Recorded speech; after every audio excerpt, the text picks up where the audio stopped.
In a quiet suburban neighborhood in Arizona, the sun was setting over rows of neat houses and manicured lawns. Life seemed peaceful, almost perfect, but behind closed doors, tension simmered. A young man, ambitious and eager to maintain harmony in his marriage, found himself at a moral crossroads. His elderly father, once the pillar of the family, had become a source of subtle friction with his wife.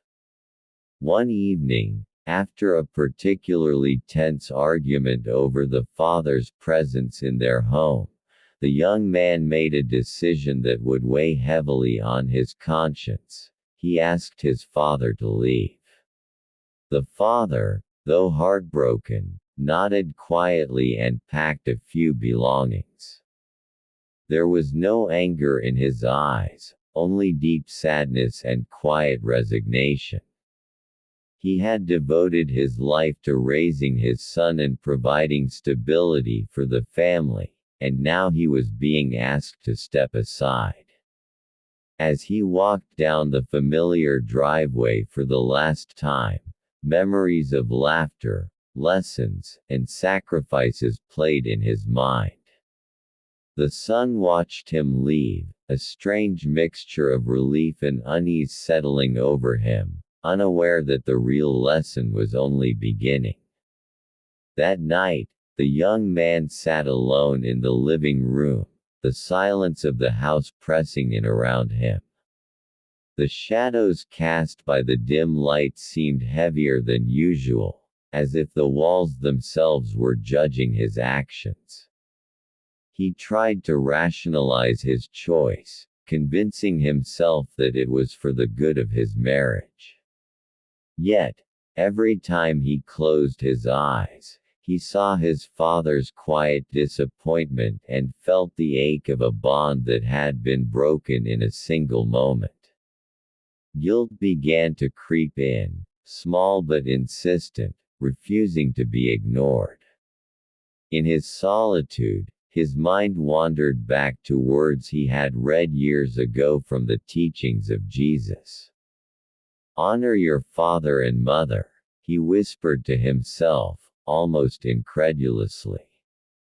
How could he reconcile this commandment with the actions he had just taken? The message seemed simple, yet its weight now pressed on him with unbearable clarity. He realized that pleasing his wife or avoiding conflict could never replace the responsibility he owed to the man who had given him life, guidance, and unwavering support. Sleep came fitfully, haunted by dreams of his father standing alone at the edge of the driveway, looking back with a mixture of sorrow and love. Morning brought no relief. The sunlight streaming through the blinds felt harsh, illuminating the emptiness left behind. For the first time, he began to understand that true respect for family meant more than convenience or comfort. It meant making hard choices, accepting discomfort, and embracing the emotional labor that comes with love. His heart ached, but it ached with the knowledge that he could begin to make amends. By the end of the day, he resolved to act, not with words alone, but with genuine effort. The journey toward reconciliation would be long and uncertain, but it had begun. In the quiet of his Arizona home, the young man understood that honoring his father was not about blind obedience or obligation. It was about love, sacrifice, and recognition of the sacrifices made on his behalf. And in that realization, a small spark of hope ignited, promising that redemption, though difficult, was possible. 4 days after the troubling events at home, the man found himself driving through the vast red deserts of northern New Mexico. The sun burned low on the horizon, casting long, crimson shadows across the rugged landscape. The wind carried the scent of sagebrush and dust, and the road stretched endlessly ahead. As he rounded a bend, something caught his eye, a small, trembling figure huddled near the roadside.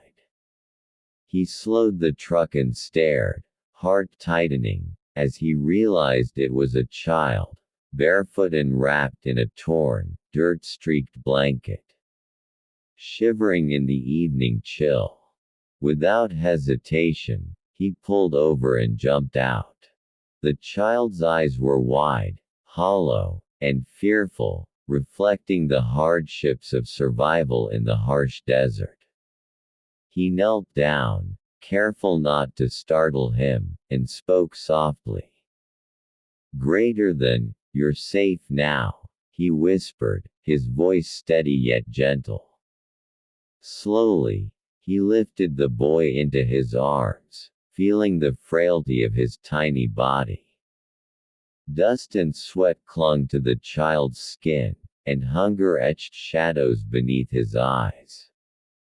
Every instinct in the man told him that this act of compassion, small as it seemed, was a pivotal moment for both of them. Driving back towards Santa Fe, the man felt a mix of responsibility and hope. He thought of his own father, of the lessons in honor and love he had recently relearned.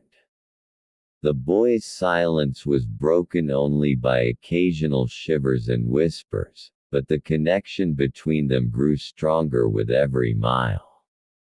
At the hospital, the medical staff quickly attended to the child, providing warmth, nourishment, and comfort. Word of the rescue began to spread quietly, then more widely, as neighbors and locals shared the story of the man who had stopped for a child in need.